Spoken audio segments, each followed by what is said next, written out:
안녕하세요. 최영철 교수입니다. 오늘은 2주차 2교시 수업입니다. 오늘은 큰 단원 2에 가서 소년범죄 어느 정도인가를 할 차례입니다. 소년범죄 어느 정도인가 수업 들어가기 전에 지난 시간에 했던 수업 내용을 간단히 한번 살펴보겠습니다. 지난 시간에 사이버 게임 콘텐츠는 얼마나 폭력적인가에 대해서 제가 말씀을 드렸는데요. 청소년들은 이 사이버 세상에 살고 있다. 청소년들이 주중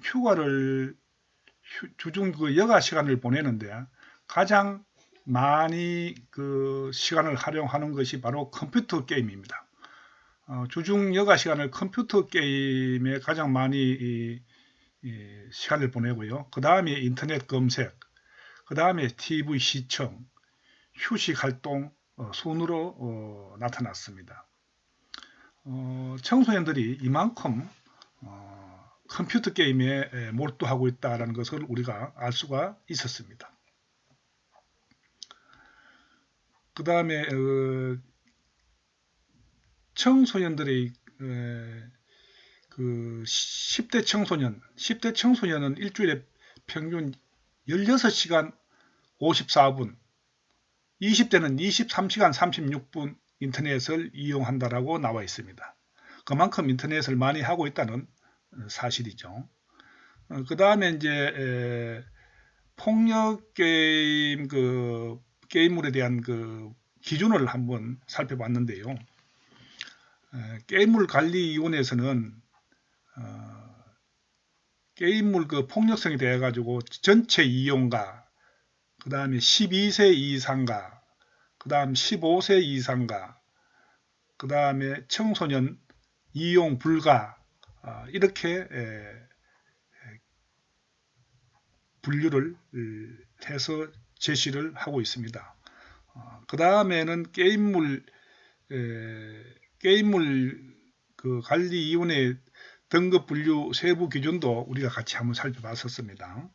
그 다음에 이제 게임물 관리위원회는 선정성, 폭력성, 범죄 및 약물, 부적절한 언어, 사행성, 이 5가지를 종합적으로 고려해서 이제 등급을 분류한다라고 말씀을 드렸죠.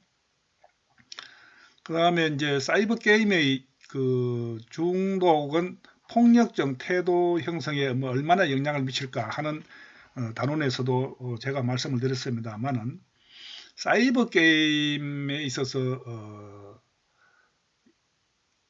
온라인 게임이죠. 이 온라인 게임 중독은 상당히 우리나라 청소년들은 심각하다는 겁니다. 제가 진단표에서도 말씀을 드렸습니다. 게임 중독이 심각한 청소년일수록 가족 유대와 친구 유대, 자아관념이 낮아지는 것으로 조사되었습니다. 그래서 게임 중독이 심각한 청소년들은 가족 간의 유대가 되지 않고 친구와 유대도 되지 않고 또 동료 간의 유대도 되지 않는다.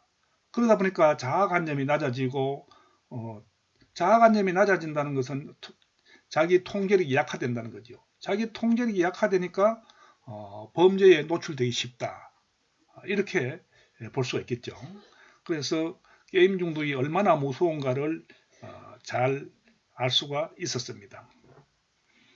그 다음에 게임 중독은 가족관계, 친구관계를 단절시키며 부정적인 자아관념을 형성케 하여 자기 통제력을 약화시키는 요인으로 작용하며 결국 학교폭력의 원인이 된다. 학교폭력을 유발하는 하나의 원인이다. 요인이다. 이렇게 우리가 배웠습니다. 그래서 이제 가족관계, 친구관계를 단절시키며 부정적인 자아관념을 형성케 하고 자기 통제력을 약화시키고 결국은 학교폭력이라든지 범죄에 빠져들게 된다는 내용입니다. 그만큼 게임 중독은 무서운 것이다. 여러분들이 이렇게 이해를 하시기 바랍니다. 그 다음에 가서는 이제 그 3장에서 우리가 살펴봤지요. 시민의식과 비행. 여기 보면은 IEA, 그 국제교육협의회가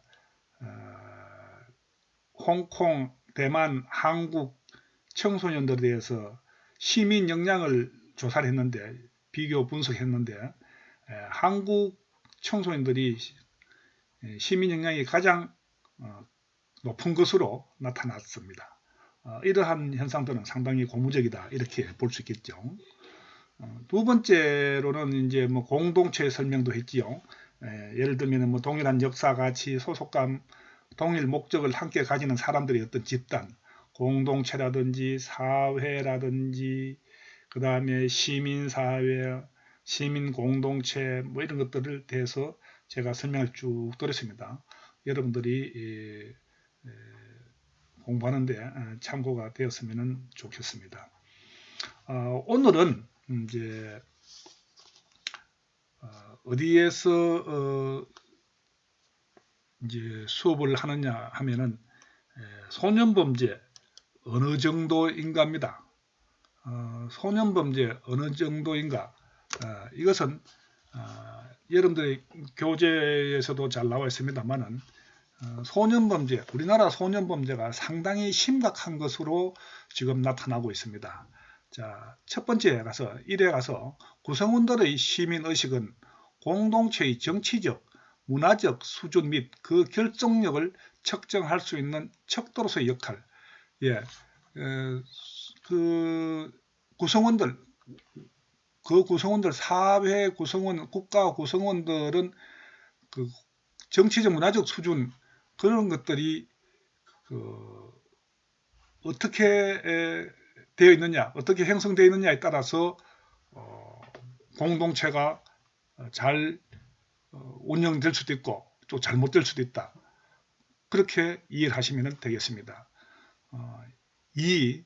시민의식은 사회 구성원의 책임감을 바탕으로 상호간의 다양성을 인정하고 사회 발전을 위한 건전한 의식과 태도를 추구하는 측면 존재입니다. 자, 여러분들이 오늘 진도 나가는 내용인데요. 소년범죄 어느 정도인가를 한번 살펴보세요. 시민의식은 구성원의 책임감, 상호간의 다양성 인정하고 이제 사회 발전을 위한 건전한 의식과 태도, 이런 것들이 있어야 되는 거죠. 그만큼 이러한 시민의식이 높으면은 그 사회, 그 국가는 그만큼 발전할 수 있다, 이렇게 보는 겁니다. 세 번째, 3. 지난 10년간 소년 형법 범죄의 증가 폭이 성인 형법 범죄의 증가 폭보다 훨씬 더 큰 것으로 나타났습니다. 예, 그렇습니다. 우리나라는 지난 10년간에요, 성인들의 어떤 그 형법 범죄를 저지른 사람보다도요, 소년들이 형법 범죄를 저지른 사람이 훨씬 더 큰 것으로 나타났습니다.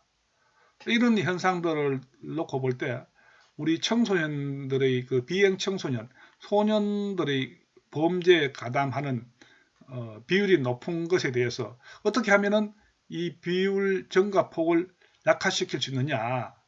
그래서 청소년들이 범죄에 가담하지 않게끔 하는 어떤 다양한 정책들이 수립되어야 된다, 이렇게 이해를 하면 되겠습니다. 4번, 범죄 유형별로는 재산범죄 비율이 54.1%로 가장 높고 그 다음이 강력범죄로 31.8%, 강력범죄 5.5%로 순으로 표출. 예, 우리나라 청소년들은요, 소년원에 들어가 있는 우리 원생들을 조사를 해보면요, 가장 많이 범죄를 일으키는 그 항목이 뭐냐면은 절도라고 합니다. 절도. 그게 재산범죄죠. 절도가 가장 많고, 그 다음이 두 번째가 이제 폭력, 그 다음에 세 번째가 흉악범, 이렇게 나타나고 있습니다. 5번에 가서 2016년 소년범죄자 연령층을 살펴보면은 모든 형법범죄와 특별범죄에서 16세에서 17세가 가장 높은 비율. 2016년도에 우리나라에서 이제 그 소년범죄자들의 연령층을 한번 분석했더니 형법범죄와 특별범죄에 있어서는 16세, 17세가 가장 많다는 거죠. 이제 중학교 3학년, 고등학교 1학년 그 연령층이 범죄 비율이 가장 높다고 합니다. 그래서 요즘 중학교에서도 중학생들의 어떤 범죄 가담률을 감소시키기 위해서 교사들이 많은 노력을 하고 있다라고 생각합니다. 그 다음에 가서는 6번입니다. 2016년 소년보호 관찰 대상자 성별 현황은 여성과 남성의 비율이 17대 83으로 나타났으며 직업 현황은 학생 56.2%, 무직 37.3%. 이거는 이제 우리나라 이제 소년보호 관찰 대상자 중에서 이제 그 여성과 남성의 어떤 비율을 조사했는데요. 17대 83입니다. 남성이 월등히 많습니다. 2016년도 통계인데요. 이게 과거에는 거의 그 여성 범죄는 없었습니다. 여성 범죄는 아주 경미했어요.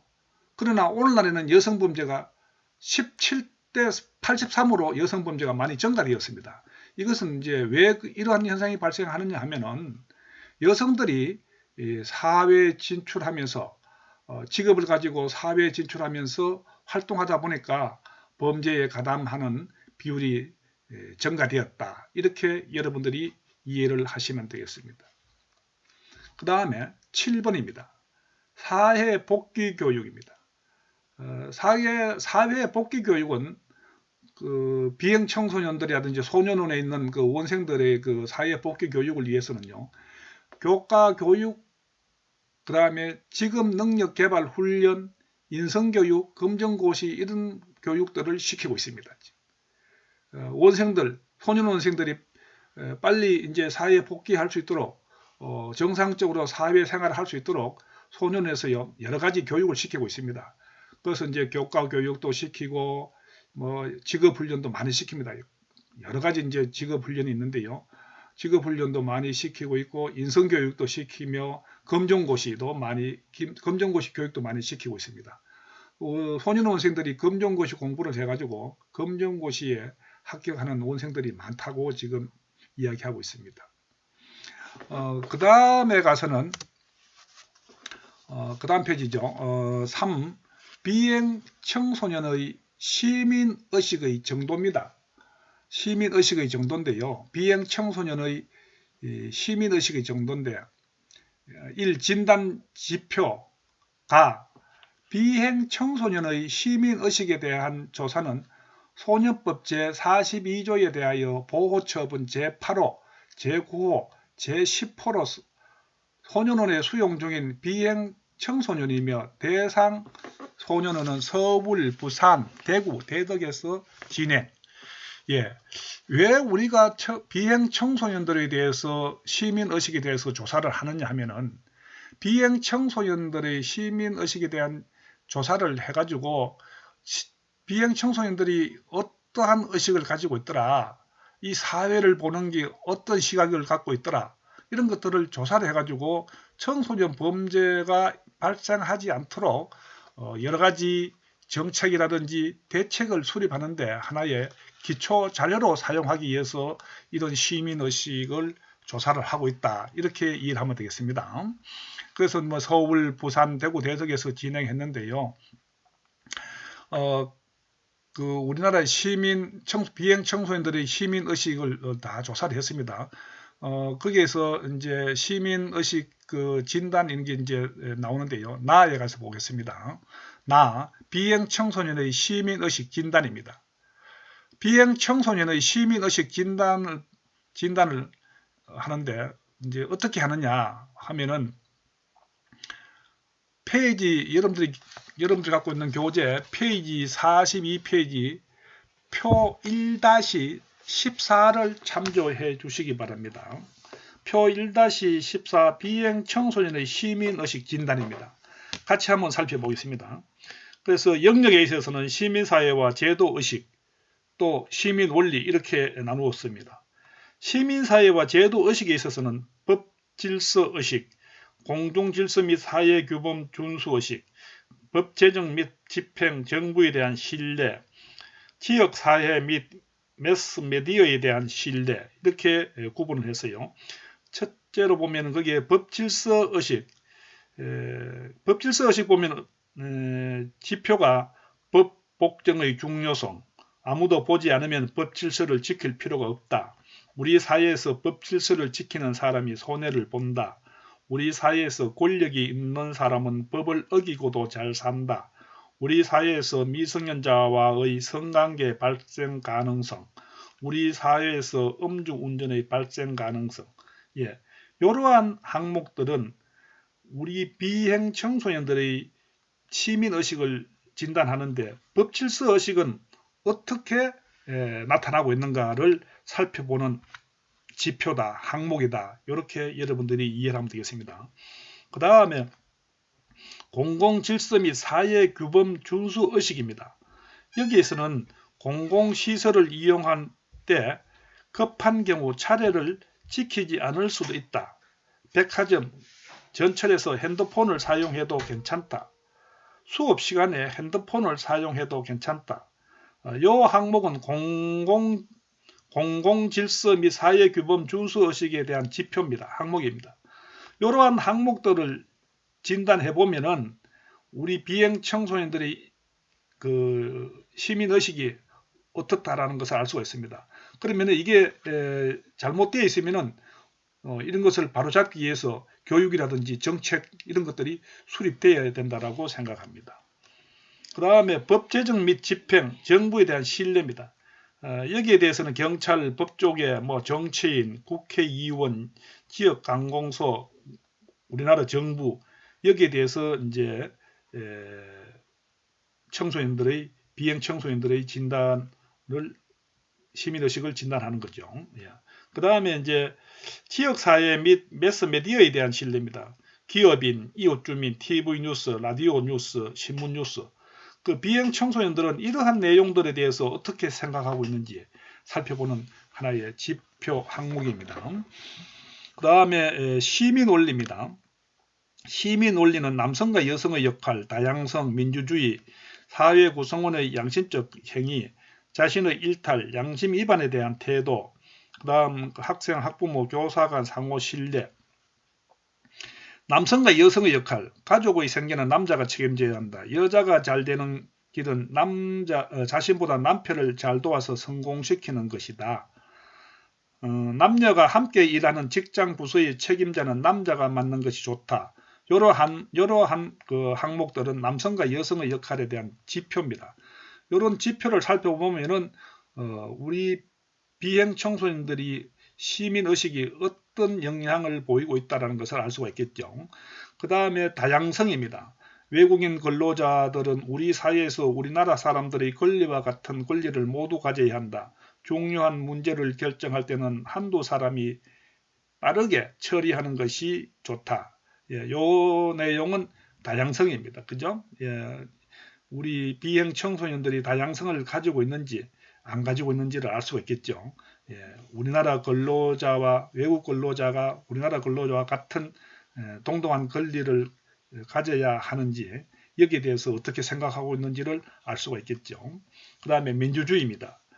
민주주의의 그 지표를 보면은 민주국가에서 하나 이상의 여러 정당이 있어야 하는 이유, 정부가 가장 비민주적인 경우, 그 다음 어떻게 해서든 잘 살 수 있도록 해주면 되었지 민주주의를 꼭 해야 한다는 법은 없다. 이런 것들은 민주주의에 대한 그 지표 항목들입니다. 이러한 내용들을 살펴서 민주주의의 그 비행 청소년들이 민주주의에 대해서 어떻게 생각하고 있나를 알 수가 있겠죠. 그 다음에 사회 구성원의 양심적 행위입니다. 거리에서 잃어버린 지갑을 돌려받을 가능성, 거리에서 주운 돈을 가질 가능성, 주차한 차의 우발적 손상에 대해 말하지 않을 가능성, 거리에서 강도 피해를 당할 경우 누군가 기하를 도와줄 가능성, 이러한 내용들은 사회 구성원의 양심적 행위인데요. 비행 청소년들이 거리에서 잃어버린 지갑을 돌려받을 가능성, 여기에 대해서는 어떻게 생각하는지. 그래서 비행 청소년들이 일반인들보다도, 일반 선량한 청소년보다도 지갑을 돌려줄 가능성이 높은지 낮은지를 분석해가지고 청소년들이 비행에 범죄에 빠져들지 않게끔 해야 한다는 정책들이 수립되어야 한다고 생각합니다. 자신의 일탈, 양심 위반에 대한 태도입니다. 부정부패를 목격해도 나에게 손해가 된다면 나는 모른 채 한다. 기아가 산 물건 중에서 계산이 안 된 물건이 있다는 사실을 금방 발견했을 때 어떻게 하겠습니까? 이것은 자신의 일탈, 양심 위반에 대한 태도에 대한 그 지표입니다. 지표.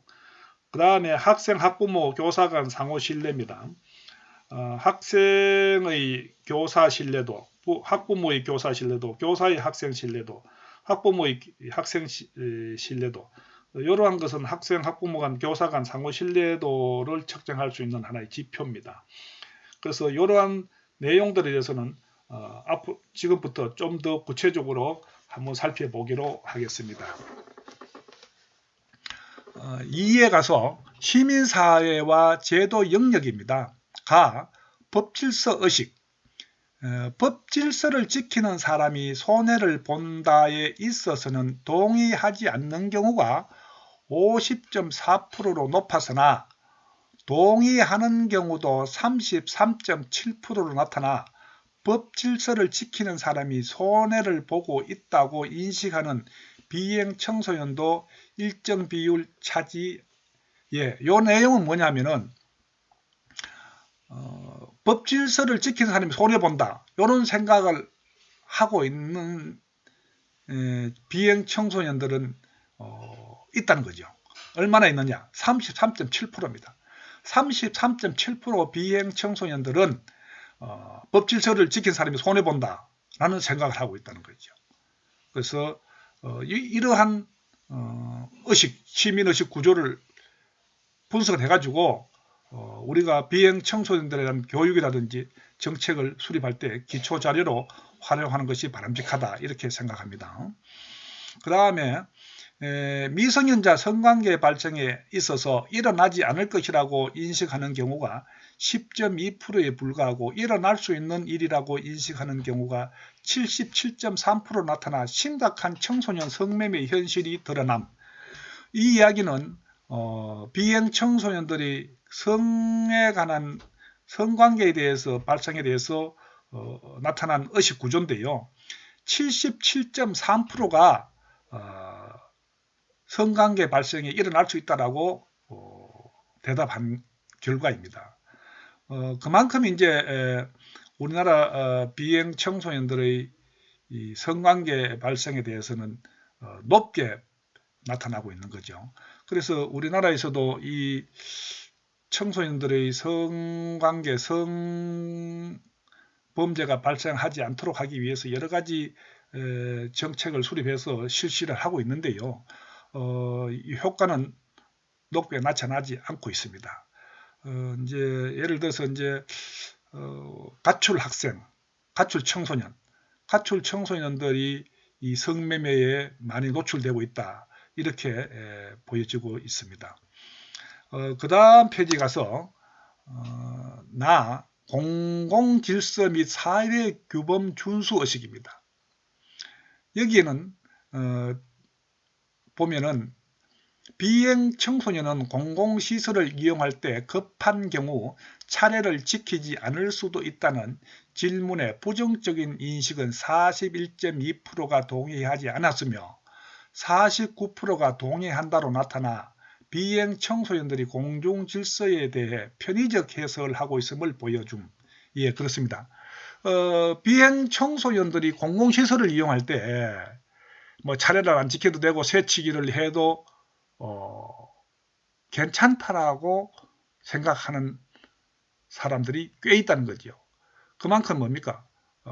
이것은 49%가 이제 동의한다로 나타난대요. 그만큼 뭡니까? 내가 필요할 때는 공공시설을 이용할 때 내가 좀 뭐 차례를 안 지켜도 되겠다.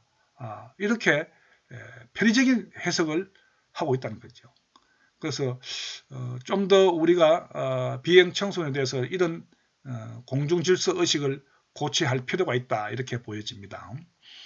그 다음 대중교통 시 노인에 대한 자리 양보에 대해서 사정에 있는 경우 61%가 동의하지 않았으며 동의하는 경우는 30.6%. 예. 그래서 노인에 대해서 자리 양보입니다. 노인 공경 의식. 우리나라 비행 청소년들도 노인 공경 의식은 갖고 있다. 이렇게 보면 되겠습니다.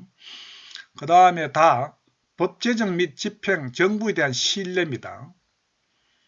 비행 청소년은 경찰에 대해서 매우 신뢰한다 17.7%, 조금 신뢰한다 41.8%, 신뢰하지 않는다 18.7%, 전혀 신뢰하지 않는다 21.7%. 예, 이것은 비행 청소년들에게 경찰에 대해서 어떻게 생각하고 있느냐, 신뢰하느냐 안 하느냐, 신뢰도를 측정했더니 한 60% 가까이가 신뢰한다라고 나와 있습니다. 비행 청소년들도 그만큼 경찰에 대해서는 신뢰하는 양상을 보이고 있다. 이렇게 이해를 하면 되겠습니다.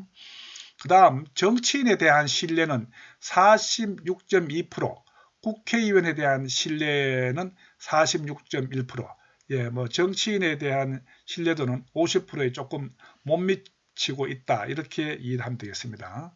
다음 페이지 3. 시민의 원리에 대한 영역입니다. 시민의 원리에 대한 영역. 남성과 여성의 역할의식.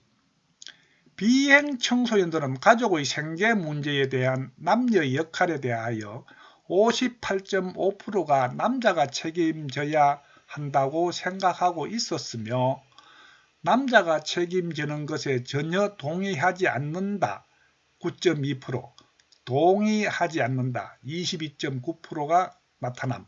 예, 비행 청소년들은 생계 문제에 있어서 남자가 책임지는 것에 전혀 동의하지 않는다가 9.2%고 동의하지 않는다가 22.9%입니다. 전체적으로 한 30% 이상이 2, 3%가 남자가 생계 문제에 책임지는 것을 동의하지 않는 것으로 나타났습니다. 과거의 기성세대에 있어서는 남자가 생계 문제에 책임을 져야 한다라고 하는 그런 수치가 상당히 높게 나타났습니다만은 오늘날 우리 비행 청소년들은 남자뿐만 아니라 여성도 생계 문제에 책임을 져야 한다라는 의식이 많이 나타나고 있다. 이렇게 보면 되겠습니다. 그 다음 비행 청소년의 다양성 의식입니다. 외국인 근로자에 대해서는 우리나라 사람들과 동일한 권리를 인정해야 한다는 질문에 동의한다 47.9%, 매우 동의한다 13.4%, 긍정적인 인식체계. 예, 그렇습니다. 우리나라 비행 청소년들에게 우리나라에 와 있는 그 외국인 근로자들이 우리나라 사람들과 동등한 권리를 인정해야 하느냐 한 질문을 했더니 거의 한 60% 이상, 60, 한 2, 3%가 긍정적인 인식체계를 갖고 있었어요. 예, 이 비행 청소년들도 외국인 근로자도 우리나라 사람들과 동등하게 처우해라 하는 내용입니다. 그 다음에 다에 가서 보면은 민주주의에 대한 인식입니다. 비행 청소년들은 민주주의에 대한 이해가 부족. 예, 우리나라 비행 청소년들은 좀 민주주의에 대한 이해가 부족하다. 민주주의의 그 어떤 절실함을 아직까지 이해를 못하고 있다. 이렇게 생각합니다. 그 다음에 비행 청소년들이 민주주의의 필요성 및 그 이념에 대한 지식 및 이해도가 떨어짐.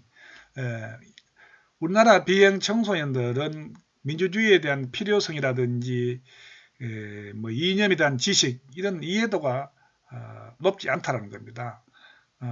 이런 면에서는 우리나라 그 소년원이라든지 어떤 초, 중, 고등학교에서 청소년들에게 민주주의의 어떤 필요성 또 이념에 대한 지식 이런 것들을 교육을 해야 된다라고 보여집니다. 다음 페이지입니다. 사회 구성원의 양심적 행위에 대한 의식입니다. 사회 구성원의 양심적 행위에 대한 의식. 거리에서 잃어버린 지갑을 돌려받을 가능성에 대해서는 돌려받지 못할 것이다. 24.1%. 어쩌다 한두 번 돌려받을 것이다. 38.1%로 부정적으로 기대하고 있음을 표출. 돌려받을 가능성에 대해서는 29.3%만이 기대. 예. 우리나라 그 사회 구성원의 양심적 행위. 우리나라 사회에서 이제 구성원들을 상대로 설문지를 통해서 조사를 했더니 양심적 행위가 어떻게 나타나는가 한번 조사를 했습니다. 했더니 거리에서 잃어버린 지갑을 돌려받을 가능성에 대해서 대부분이 돌려받지 못할 것이라고 생각하고 있습니다. 29.3%만이 지갑을 돌려받을 것이라고 기대를 하고 있었다는 거죠.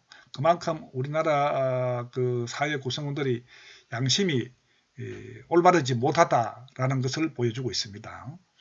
그 다음 사람들이 거리에서 주운 돈을 가질 가능성에 대해서는 27.7%가 부정적인 인식을, 그러나 51.2%가 주운 사람이 가질 것이라고 생각. 여러분들은 어떻습니까? 여러분들은 길 가다가 아무도 보는 사람들이 없는 가운데 지갑을 주웠다. 어떻게 하겠습니까? 경찰서나 지구대 파출소에 신고를 하시겠습니까? 아니면 본인이 소유를 하겠습니까? 51.2%가 주운 사람이 가질 것이라고 생각한다는 것은 우리나라 사람들이 그 주운 지갑에 대해서는 돌려줄 생각보다는 자기가 가질 생각을 한다는 거죠. 51.2%가. 이런 문제는 그 양심에 대한 문제인데요. 이런 것들은 교육기관에서 교육을 통해 가지고 이런 수준 높은 시민의식을 함양시켜야 할 것이라고 생각합니다. 주차한 차량의 거리에서 우발적인 손상의 경우 말하지 않을 가능성이 더 높은 것으로 표출되었다. 그렇죠. 야간에 길을 가다가 자신의 어떤 부주의로 주차한 차량을 파손한 경우가 있겠죠. 그 경우에 내가 주인에게 또는 경찰서에 신고를 해서 변상을 해줄 것인가 하는 문제인데요. 대체로 우리나라 사람들은 신고를 하지 않는다는 거죠. 양심 불량으로 볼 수가 있겠죠.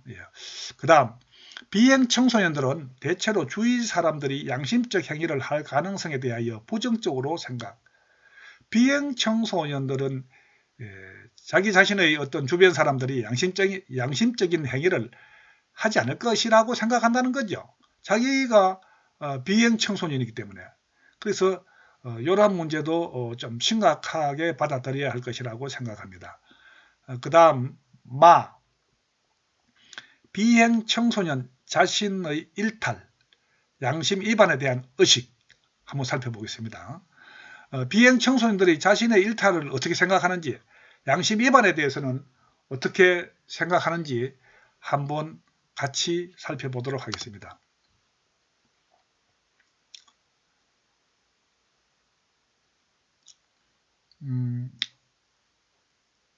부정부패를 목격할 경우 자신에게 손해가 된다면 나는 모른 채 할 것이라는 질문에 대하여 63.4%가 동의하지 않았으며 28.8%가 동의하였다. 즉 비행 청소년들은 대체로 주위 사람들이 양심적 행위를 할 가능성에 대하여 부정적으로 생각하고 있음. 비행 청소년들을 대상으로 조사를 했습니다. 조사를 했더니 부정부패를 목격할 경우에 대해서 모른 채 할 것이라는 질문에 대해서 63.4%, 동의하지 않았으며 28.8%가 동의했습니다. 여기에 대해서는 주위 사람들이 양심적 행위를 할 가능성에 대해서는 부정적으로 본 거죠. 누가? 비행 청소년들이. 그래서 비행 청소년들은 생각하기에 자기 자신의 주변 사람들은 양심적 행위를 하지 않을 것이라고 본다는 거죠. 이러한 데이터 분석을 초, 중, 고 학교에 교육을 하는데 하나의 중요한 자료가 되리라고 생각합니다. 비행 청소년들은 자신의 비양심적인 행동에 대해서는 관대하지만 타인의 일탈에 대해서는 냉정한 태도 표출. 예, 그렇습니다. 우리나라 비행 청소년들은 자기 자신의 어떤 비양심적인 행동에 대해서는 너그럽다는 거죠. 그럴 수도 있지. 이렇게 생각한다는 거죠. 그러나 타인의 일탈에 대해서는 아주 냉정한 태도를 나타내고 있다는 겁니다. 왜 저 사람이 일탈하느냐, 부정부패를 하느냐, 이렇게 냉정한 태도를 보이고 있다는 내용입니다. 그 다음에 학생, 학부모, 교사 간 상호 신뢰 의식입니다. 이 내용은 뭔지 하면은 학생, 학부모, 교사 간의 상호 신뢰, 학생은 학부모를 어떻게 생각하며 또 교사는 학생을 어떻게 생각하며 학생은 교사를 어떻게 생각하는지 서로 상호 신뢰의식, 신뢰도를 조사한 내용인데요. 같이 한번 살펴보겠습니다. 비행 청소년들은 학생들이 교사를 신뢰하는가에 대하여 신뢰한다 38.7%, 매우 신뢰한다 31.5%로 매우 높게 표출되었다. 우리나라 비행 청소년들은 교사에 대해서는 상당히 높은 신뢰도를 보이고 있습니다. 70% 정도가 교사를 신뢰하고 있었습니다. 이런 경향은 매우 고무적인 현상이라고 생각합니다. 우리가 생각할 때는 비행 청소년들은 교사를 신뢰하지 않을 것이라고 생각할 수도 있었습니다만은 우리나라 비행 청소년들 대상으로 조사를 했더니 교사에 대해서는 상당한 신뢰도를 보였다 하는 내용입니다. 그 다음에 가서는 학부모의 교사에 대한 신뢰에 대해서는 신뢰한다 44.3%, 매우 신뢰한다 16.3% 이었으며 27.9%는 신뢰하지 않는 것으로 인식. 학부모가 교사에 대한 신뢰도는 대체로 신뢰한다가 많았습니다만은 27.9%는 교사를 신뢰하지 않는다는 결과가 나왔습니다. 이러한 현상들은 우리 교사들이 학부모님과의 어떤 소통 이런 문제에 많은 참고 자료가 되겠죠. 그래서 교사들이 어떻게 하면은 학부모들로부터 신뢰받고 존경받을 수 있는가 하는 문제에 대해서 고민해 볼 필요가 있다고 생각합니다. 그 다음 비행 청소년들은 대부분 교사나 학부모에 대한 긍정적인 지지 및 정서적인 유대감 등을 느끼고 있는 것으로 표출되었다. 예. 우리나라 비행 청소년들은 대체로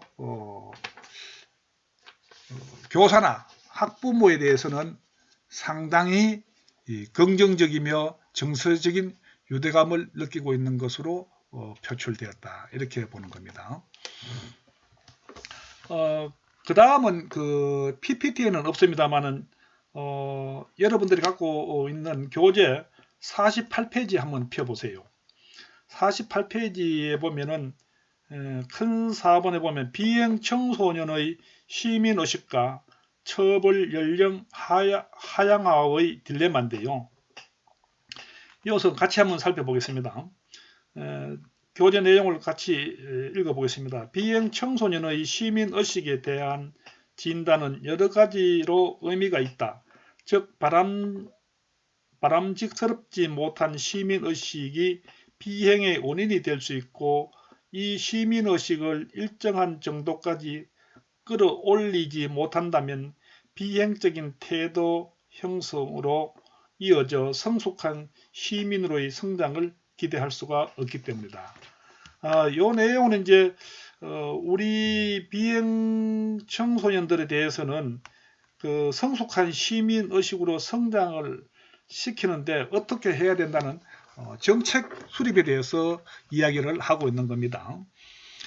그 다음에 가서 그 49페이지 보면은 비행 청소년의 시민 의식을 개선하는 방법론에서는 각기 주장하는 바가 다르다.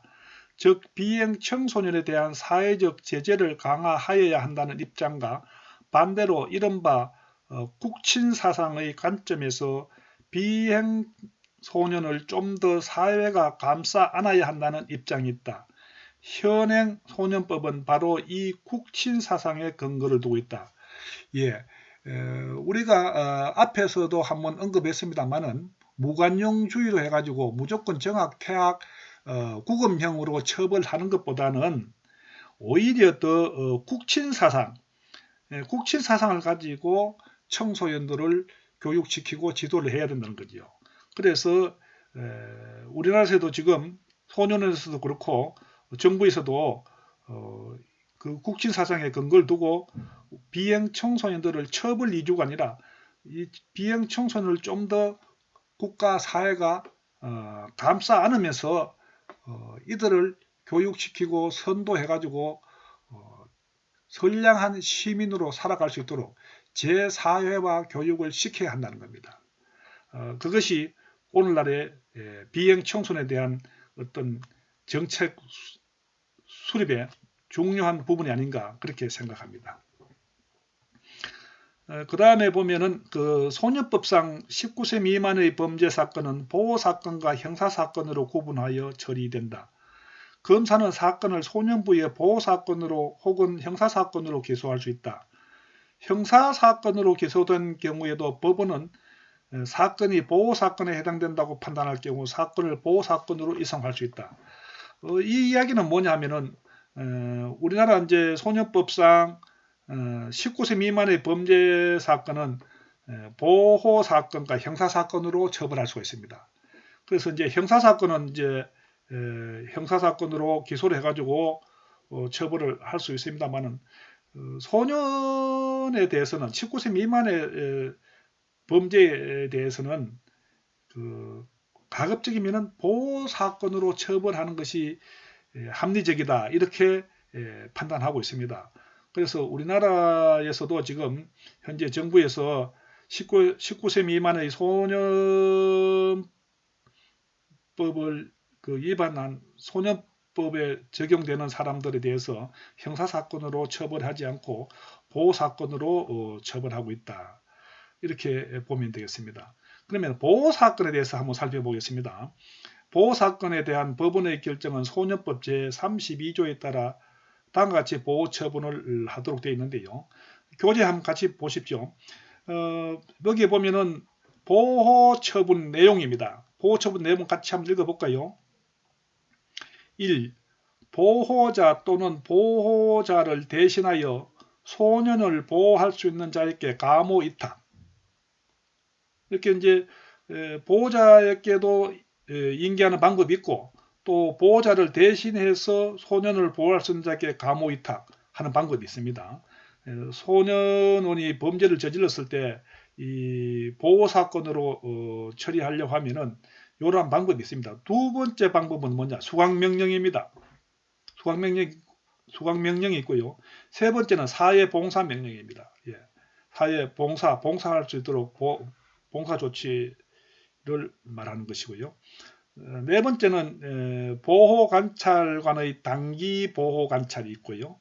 그 다음에 다섯 번째는 보호관찰관의 장기 보호관찰. 그래서 이제 보호관찰관 제도인데요. 단기 보호관찰이 있고 장기 보호관찰이 있다. 이렇게 이해를 하면 되겠습니다.